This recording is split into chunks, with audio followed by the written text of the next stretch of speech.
বন্ধুরা, তোমাদের মাঝে চলে আসলাম নতুন গরম গল্প নিয়ে। আশা করি গল্পটি ভালো লাগবে, তো সবাই চ্যানেল সাবস্ক্রাইব করে দেখা শুরু করো। আমি যখন রুমে ঘুমিয়েছিলাম তখন হঠাৎ মনে হলো আমার রুমের ভিতর কেউ আসলো। আমি সেটা বুঝতে পারলাম, কিন্তু আমি ঘুমের ভান করে শুয়েছিলাম, আমার কাছে কি চায় সেটা জানার জন্য। তারপর লোকটি আমার রুমে ঢুকে আস্তে আস্তে আমার বিছানায় এসে বসল। তারপর আমার কাপড় সরিয়ে দিল। তারপর বন্ধুরা, আমার সাথে কি হয়েছিল তা শুনলে তোমাদের মাথা গরম হয়ে যাবে। তাহলে কথা না বাড়িয়ে মূল বিষয়টা শুরু করি। বিয়ের পর সংসার নিয়ে এতই ব্যস্ত হয়ে পড়েছিলাম, অনার্স ও কমপ্লিট করে উঠতে পারিনি। স্বামী, শাশুড়ি আর দেবর নিয়ে আমার ছোট্ট সংসার। সব দিকে আমাকে আর অসুস্থ শাশুড়িকেই দৌড়াতে হতো। ব্যস্ততার ভিড়ে আম্মুর কাছেও তেমন যাওয়া হয়ে উঠত না। গেলেও একদিন থেকে চলে আসতাম। যাই হোক, শাশুড়িকে বুঝিয়ে এক সপ্তাহের ছুটি নিলাম আম্মুর কাছে যাওয়ার জন্য। জানি আমার শাশুড়ির এক একদিন খুব কষ্ট হবে, কিন্তু আম্মুর কাছে যাওয়ার জন্য মন এত টানছিল, তাই 7 দিনের জন্য যাওয়ার সিদ্ধান্ত নিয়ে নিলাম। মা, যাচ্ছ বেশ, কিন্তু 7 দিনের বেশি থেকো না মা। মা বলতে হবে না আমাকে, আমিও বুঝি সব। কিন্তু আম্মুর ওখানে যেতে এত বেশি মন টানছে, এর আগে এতটা মন টানেনি। উনি মাথায় হাত বুলিয়ে বিদায় দিলেন আর বললেন যেন সাবধানে যাই। সজীব আমাকে ট্রেনে উঠায় দিল। আমার শ্বশুর বাড়ি থেকে মায়ের বাড়ি অনেক দূর, প্রায় 64 কিলোমিটারের দূরত্ব। ট্রেনে উঠার পর নানান রকম কুডাক ডাকছিল মনে। কেন জানি মনে হচ্ছিল আমার সামনে ঘোর বিপদ। কি সব আজেবাজে চিন্তা মাথায় আসছিল। মনে হচ্ছিল অ্যাক্সিডেন্ট হবে, আমি মারা যাব, আমি বুঝি বাসায় ফিরতে পারবো না। কখন এসব হাবিজাবি ভাবতে ভাবতে যেন ঘুমিয়ে পড়েছি। গাড়ি ব্রেক কষায় ঘুম ভাঙল। আমাদের এলাকার কাছাকাছি চলে এসেছি। পরের স্টেশনে নেমে যাব। এক নজর চারদিক তাকিয়ে দেখছিলাম। আমার ছেলেবেলার কথা খুব মনে পড়ছিল, যখন এখান দিয়ে আম্মুর হাত ধরে আসা যাওয়া করতাম। বাড়িতে আমার আম্মু আর 14 বছর বয়সী এক ছোট বোন আছে। অনেক দিন পর আসছি। প্রতিবার আসার সময় অন্যরকম আনন্দ লাগে, কিন্তু এবার কেমন জানি লাগছে। কিছুই ভাল লাগছে না, সবকিছু অসহ্য লাগছে। চিন্তায় ভাটা পড়ল। ট্রেন থেকে নামার সময় হয়েছে। ট্রলি এক হাতে আর অন্য হাতে সাইড ব্যাগ নিয়ে হাঁটা শুরু করলাম অটো স্ট্যান্ডের দিকে। অটোতে উঠলাম। গন্তব্যস্থানের কথা বলতেই লোকটা কেমন চমকে উঠল। অটোওয়ালা আপা, সন্ধ্যা নেমে আসছে, তার উপর আপনি একা। ওই এলাকা এখন খুব বিপজ্জনক। এখন ওই এলাকায় ঢুকলে আমার ফিরতে রাত হয়ে যাবে। আমি ওই এলাকার ভেতর ঢুকব না। ওই এলাকার আগেই আপনাকে নামিয়ে দেব। কি সব আবোলতাবোল বলছেন? কিসের বিপদ? ওই, আমি তো এরকম কিছুই শুনিনি। আমার আম্মু তো ফোনে আমায় এমন কিছু বলেনি। আপনার মাথা ঠিক আছে তো? অটোওয়ালা বলল, আপনাকে কেন বলছি, গেলেই জানবেন। ওই এলাকায় খারাপ ফুলাইপান আছে। সন্ধ্যার পর পথে যাকেই পায় তাকেই ধরে নিয়ে যায়। তাই এখানে কেউ রাতে ঘর থেকে বের হয় না। অত কিছু বুঝি না, লাখ টাকা দিলেও এলাকায় যাব না। অনেক রাত হয়ে যাবে, সন্ধ্যার আগে ফিরতে হলে আপনাকে মাঝপথেই নামতে হবে। এদিক ওদিক তাকিয়ে দেখি আর কোনো অটো নেই, কোনো রিকশাও নেই। সন্ধ্যা হতেও প্রায় ঘণ্টাখানেক বাকি। নিরুপায় হয়ে অটোতে উঠেই বসলাম ওনার শর্ত মেনে। অটোওয়ালা কথামত আমাকে মাঝপথে নামিয়ে দিল। বাধ্য হয়ে হাঁটা শুরু করলাম। সত্যি তো, রাস্তা একটা কাকপক্ষী পর্যন্ত নেই।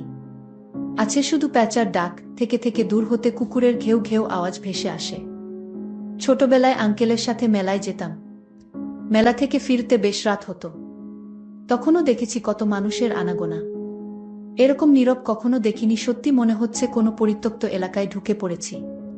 এ এলাকায় যে মানুষ বসবাস করে তা বোঝার উপায় নেই। অনেকক্ষণ ধরে হেঁটে ক্লান্ত হয়ে পড়েছি, কিন্তু লোকটার কথাই ঠিক, এই এলাকার কেউ বের হয় না। কুছ তো গারবার হ্যায়। কিন্তু আম্মু আমায় কিছুই বলেনি এ ব্যাপারে। এমনকি আম্মু জানে আমি আসব। ফিরতে দেরি হচ্ছে, কিন্তু আম্মু তো টেনশন করছেন। মাঝে একবার ফোন দিয়েছিল, শুধু বলছে যেন সাবধানে আসি। এটা তো স্বাভাবিক একটা কথা। আগে স্কুলে থাকতে কোচিং থেকে ফিরতে একটু দেরি হলেই আম্মু এগিয়ে নিতে চলে আসত। কত টেনশন করত। সব কিছুই অদ্ভুত লাগছিল। হঠাৎ মনে হলো সামনে দিয়ে কেউ দৌড় দিল আর বল, রাক্ষস। রাক্ষস? আমি ফোনের আলো তার দিকে তাক করে বললাম, আমি রাক্ষস না ভাই। দাঁড়ান, ভয়ের কিছু নেই। লোকটা বেশ স্বস্তি পেল। ফোনের আলোতে দেখে মনে হলো 20 বছরের বয়সী এক ছেলে। আমিস, কি ব্যাপার ভাই, তুমি এত রাতে বাইরে কেন? তুমি করেই বললাম বয়সে ছোট হবে তাই। ছেলেটি বলল, আপু আমারও সেম প্রশ্ন, আপনি একা এই রাতে, তাছাড়া চারদিকে ঘুটঘুটে অন্ধকার। আমিস আর বইল না, ঢাকা থেকে ফিরছিলাম। এমনি জ্যামে আটকা পড়ছিলাম, তবুও দেরি হতো না যদি পুরো পথ অটোতে আসতে পারতাম। হাঁটতে হাঁটতে রাত। ছেলেটি বলল, আপু আমার নাম শহীদ, আমি বরিশালে থাকি। একটা সরকারি কলেজে ইন্টারে পড়ি, যে হোস্টেলে থাকি। ওখানে একটা মার্ডার হয়েছে, তাই বাধ্য হয়ে বিকেলেই রওনা হই। জানি বাসায় ফিরতে অনেক রাত হবে, তাই এক আত্মীয়ের বাসায় যাই। কিন্তু তারা থাকতে দিতে আপত্তি জানায়, তাই বাধ্য হয়েই হাঁটতে শুরু করি। আপনাকে আরো আগেই দেখেছি পেছন থেকে, কিন্তু ভয় করছিল যে আপনিই সেই বাজে কিছু কিনা। আমি বললাম, আমি বুঝছি না। একই কথা অটোওয়ালাও বল, কাহিনী কি সত্যি? শহীদ বল, হ্যাঁ আপু সত্যি, আমার খুব ভয় করছে। গায়ের পশম দাঁড়িয়ে আছে। ফোনের হালকা আলোয় তার কপালের বিন্দু বিন্দু ঘাম আমাকে ভাবিয়ে তোলে। আমিস, ভয় পেও না ভাই, মনে সাহস রাখ। শহীদ বলল, আপু কিছু মনে করবেন না, আমি আপনার ছোট ভাইয়ের মতো, আমি আপনার সাথে যাই। আমার খুব ভয় করছে। আমি বললাম, ঠিক আছে চলো। কিন্তু আমার মনে কেন জানি ভয় লাগছিল না। অন্ধকারে নীরব রাস্তায় পাতার আওয়াজও খুব ভয়ঙ্কর লাগছিল। নিজেদের নিঃশ্বাসের শব্দ শোনা যাচ্ছিল। হাঁটতে হাঁটতে আমি প্রশ্ন করলাম, আমিস ভাই তুমি কোনো গ্রামে যাবে? শহীদ উত্তরে যে গ্রামের নাম বলেছিল সেই গ্রাম আমাদের গ্রামের পরের গ্রাম। শহীদ বলল, আপু আপনি বাড়ি চলে গেলে তো আমি একা হয়ে যাব। তখন খুব ভয় করবে আমার, আমি তো ভয়েই মরে যাব। আমিস, আচ্ছা তুমি আমার বাসায় থেকে কেমন? আর ভয় পেও না। হঠাৎ মনে হলো আমাদের দুজনের সাথে আরো কেউ হাঁটছে, এদিকে ফোনও অফ হয়ে গেল। এখন অন্ধকারে হাঁটব কি করে? ফোনে তো মাত্রই দেখলাম 50% চার্জ, এখন তো বন্ধ হবার কথা না। শহীদ বলল, আপু আমার খুব ভয় করছে, আমার কাছে কোনো মোবাইলও নাই। এখন কি হবে আপু? আমিস, মনে সাহস রাখ ভাই, কিছুই হবে না। আর 10 মিনিট হাঁটলেই আমাদের বাড়ি। অন্ধ মানুষের মতো ঠিকই আমি রাস্তা চিনিয়ে নিয়ে যেতে পারব তোমায়। আল্লাহকে স্মরণ করো। শহীদ, আপু আপনার কি মনে হচ্ছে না এখানে তৃতীয় কোনো ব্যক্তি আছে?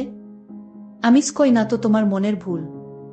সত্যি বলতে আমিও কারো উপস্থিতি টের পাচ্ছিলাম। টের পাচ্ছিলাম আমাদের পেছনে কেউ হাঁটছে। আমি হাঁটার গতি বাড়িয়ে দিলাম। হঠাৎ মনে হলো সামনে চুল লম্বা কেউ এসে পড়ল। আমি জ্ঞান হারিয়ে ফেললাম। জ্ঞান ফেরার পর নিজেকে ঘরে আবিষ্কার করলাম। সামনে আম্মু আর ছোট বোন। ঘড়ির দিকে তাকিয়ে দেখি রাত 12টা বাজে। আম্মু, এই উঠতে হবে না। তোর ফিরতে দেরি দেখে তৃষা তোকে এগিয়ে আনতে যায়, গিয়ে দেখে তুই অজ্ঞান হয়ে আছিস। আমিস, ও এই রাতে বের হলো আর তুমি বের হতে দিলে? তার উপর কিছু বাজে ছেলে নাকি এসেছে এলাকায়। আর আমাকে তো তুমি বিয়ের আগে দিনেও কোথাও একা ছাড়তে না। আম্মু, এখনো তোর সেই পাল্লা দেওয়া অভ্যাস গেল না পাগলি? আমার বোনের দিকে তাকিয়ে দেখি ওর মুখে এক ঝলক হাসি। হঠাৎ শহীদের কথা মনে পড়ে প্রাণটা চমকে উঠল। আমিস, হ্যাঁ রে তৃষা, তুই কি আমাকেই শুধু পেয়েছিস? সাথে আর কাউকে দেখিসনি? তৃষা বলল, কই না তো, শুধু তুমিই ছিলে। পুরা রাস্তা খালি ছিল, কাকপক্ষীও ছিল না। আমার বুকের ভেতরটা কেমন চমকে উঠেছিল। ছেলেটা তাহলে ওই কারো শিকার হয়েছে। আর ঘুম আসছিল না। আম্মু আর তৃষা চলে গেল ওদের রুমে। আমার শুধু বারবার শহীদের কথাই মনে পড়ছিল। কান্না চলে আসলো চোখের কোণে। কাঁদতে কাঁদতে কখন যে ঘুমিয়ে পড়েছি টেরই পাইনি। মধ্যরাতে ঘুম ভাঙল। ঘরে কেমন একটা গন্ধে গা গুলিয়ে আসছিল। হঠাৎ কারো শব্দ শুনতে পেলাম ড্রয়িং রুম থেকে। এত রাতে আবার কে কি করছে ড্রয়িং রুমে? রাত এখন 2:30, শব্দটা ড্রয়িং রুম থেকে আসছে। আমার রুমের দরজায় বিয়ের আগে তারকাটা দিয়ে একটা ছিদ্র করে রেখেছিলাম, যাতে আমাকে দেখতে আসলে পাত্রকে এই ছিদ্র দিয়ে দেখতে পারি। সেই ছিদ্র দিয়ে উকি দিয়ে যা দেখলাম তা দেখার জন্য মোটেও প্রস্তুত ছিলাম না। আমার ছোট বোন আর শহীদকে দেখতে পেলাম ওই রুমে। আমি হঠাৎ না দেখার ভান করে শুয়ে পড়লাম। কিন্তু ও একটু সন্দেহ করেছে মনে হয়। মুখে আঁচল গুজে শুয়েছিলাম। দেখলাম ও আমার রুমে আসল আমাকে শুয়ে থাকতে দেখে চলে যাচ্ছিল। যাওয়ার পথে আরেকবার ফিরে তাকাল। আমি বুঝতে পারলাম আমি থাকাতে ওর অসুবিধা হচ্ছে। ও যদি টের পায় আমি ওর আসল রূপ জেনে গেছি, তাহলে আমাকেও ছাড়বে না। আর এই ব্যাপার নিয়ে আমাকে ঘাটতে হবে। এ বাড়িতে থাকলে আমি চিন্তা করব আর ওর চোখে ধরা পড়ে যাব। তাই আগে বাড়ি থেকে বের হতে হবে। আর চিন্তা করতে লাগলাম, আজ শহীদ আর তৃষা ওই রুমে কি করে তা আমি হাতে নাতে ধরব। সারা রাত জেগে পার করে দিলাম। ভোরবেলায় আম্মু আর তৃষার কথা কাটাকাটিতে ঘুম ভাঙল। ওনারা উভয় আস্তে আস্তে কথা বলছিল যাতে আমি না শুনি, কিন্তু আমি আড়ি পেতে শুনে নিলাম। আম্মু, তোর এই নোংরা অভ্যাস কবে শেষ হবে? আমি শুধু তোকে হারানোর ভয়ে চুপ করে আছি। তুই জানিস আমি তোকে নিজের চেয়েও বেশি ভালোবাসি। খুব স্বাভাবিকভাবে আম্মুর সাথে কিছুক্ষণ সময় কাটালাম, নাস্তা করলাম। তারপর আম্মুকে বললাম একটু হোস্টেলে যাব, আমার রুমমেটদের সাথে দেখা করে আসি। আমার ফ্রেন্ডরা আছে ওখানে। বিয়ের পর ওদের কারো সাথেই দেখা হয়নি। আম্মু কিছু একটা ভেবে একটা দীর্ঘশ্বাস ফেলে বল, যাও। একটা সাইড ব্যাগে 2টা 3 পিস আর টুকটাক জিনিস নিয়ে বের হলাম হোস্টেলের উদ্দেশ্যে। বাসা থেকে বের হয়ে হাঁটতে থাকলাম। এক মনে নিচের দিকে তাকিয়ে হাঁটছিলাম। পেছন থেকে কেউ ঐশী ঐশী বলে ডাকছে শুনছিলাম, কিন্তু কেন জানি সাড়া দিচ্ছিলাম না। চিন্তায় যেন অন্য জগতে হারিয়ে গেছি। এবার খুব কাছ থেকেই ডাক শুনলাম। চিন্তায় ভাটা পড়ল। খুব পরিচিত কারো কণ্ঠ, কিন্তু মনে করতে 5 সেকেন্ড লেগে গেছে, 2 বছর পর দেখে। শিরিন, কেমন আছিস তুই? বিয়ে করে তো পর করে দিলি। তোর বর তোকে বিয়ে না করলে বুঝলি এতদিনে তোকে বউ করতাম। কিন্তু দেখ, তোর বর তোকে চিলের মতো ছো মেরে নিয়ে গেল। শিরিন আমার ছোটবেলার বন্ধু, ক্লাস 6 থেকে অনার্স, একই স্কুলে কলেজে ও একই ভার্সিটিতে পড়েছি। পরে একসময় তিতুমির কলেজের এক মেয়ের সাথে ফেসবুকে ওর প্রেম হয়। মেয়েটাকে ওর পাশে একদমই মানাচ্ছিল না। মুখের উপর বলেই ফেলি কি পছন্দ করছিস। তখন ও বলে তুই প্রেম কর, তাইলে ওর সাথে ব্রেকআপ করে দেই। এসব কথা বলতে বলতে বিকেল ঘনিয়ে আসতে শুরু করলো।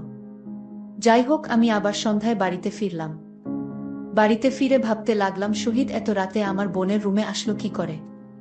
বিষয়টা আমার কাছে অদ্ভুত লাগছিল। আমি আজ ভাবলাম, আজ আমি তাদের রুমে দরকার হয় লুকিয়ে থাকব। তারপরও ওদের আসল রহস্যটা আমি জানব। কারণ গতকালের দৃশ্য দেখে আমার কিছুতেই ঘুম আসছিল না। আমি আগে থেকেই ছোট বোনের রুমে লুকিয়ে গেলাম।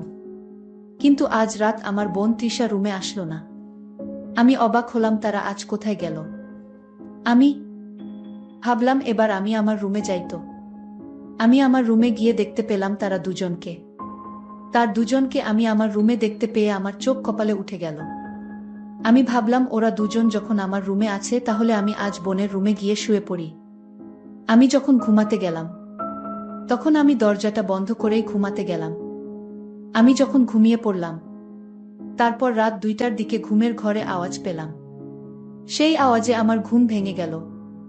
আমি তখন আর ঘুমালাম না। আমি ঘুমের ভান করেই শুয়েছিলাম। দেখি হয় সেটা জানার জন্যই। আমি টের পাচ্ছিলাম আমার রুমে কেউ চুপি চুপি এসে ঢুকল। তারপর আমার বিছানায় বসল। তারপর আমার কপড়টা সরিয়ে দিল। আমি চুপচাপ ছিলাম। তারপর আমি হঠাৎ ঘুমের ভান ছেড়ে লাফ দিয়ে বিছানা থেকে উঠে গেলাম। আর বলতে লাগলাম, কে কে তুমি? আমি দেখলাম সেটা আর কেউ না, আমার ছোট বোন। আমি তার চোখের দিকে তাকালাম।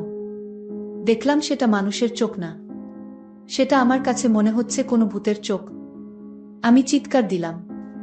মা তখন আমার রুমে হাজির। আমার মা বলল, কি হয়েছে তোর? আমি বললাম, আমার বোন এরকম করছে কেন? তার চোখ তো মানুষের মনে হচ্ছে না। মা তখন বলল, তুই যা দেখেছিস তাই সত্য। এটা তোর স্বাভাবিক বোন না। আমাদের মতো স্বাভাবিক মানুষ না। তোর বোন ঠিক আছে, কিন্তু সে রাক্ষস। সে সাধারণ মানুষ না। আমার গর্ভ থেকে জন্ম নিল এক রাক্ষস। গতকাল শহীদ ছেলেটাকে মেরে ফেলেছে। আজ তোকেও মারতে এসেছিল। কিন্তু তুই তো ওর বড় বোন, তাই তোকে মারবে না। মায়ের কথা শুনে আমার চোখ দিয়ে পানি ঝরছিল। আজকের মতো এখানেই শেষ করলাম। গল্পটি যদি ভালো লাগে তাহলে অবশ্যই চ্যানেলটি সাবস্ক্রাইব করে পাশে থাকবেন। ধন্যবাদ।